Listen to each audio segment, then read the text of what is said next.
Всички помним, когато нещо не се е случило за първи път.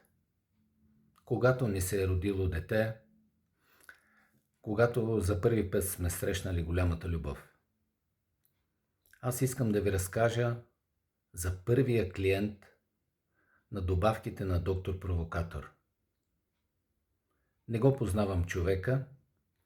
Впоследствие разбрах, че е голям бизнесмен, продава по цял свят. Вечер, когато седнете да гледате филм, сигурно ядете от неговите пуканки. Той тогава много целенасочено, без много думи, искам от най-скъпото. Аз даже понечех да питам, извинете, ама кажете какви болки имате, дали е най-удачното. Не, искам от най-скъпото.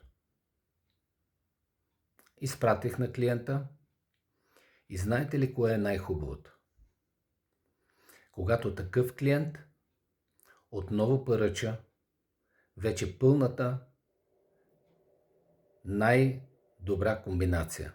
Да, тя е най-скъпата, но такъв човек едва ли взима решение само заради това, че е най-скъпата.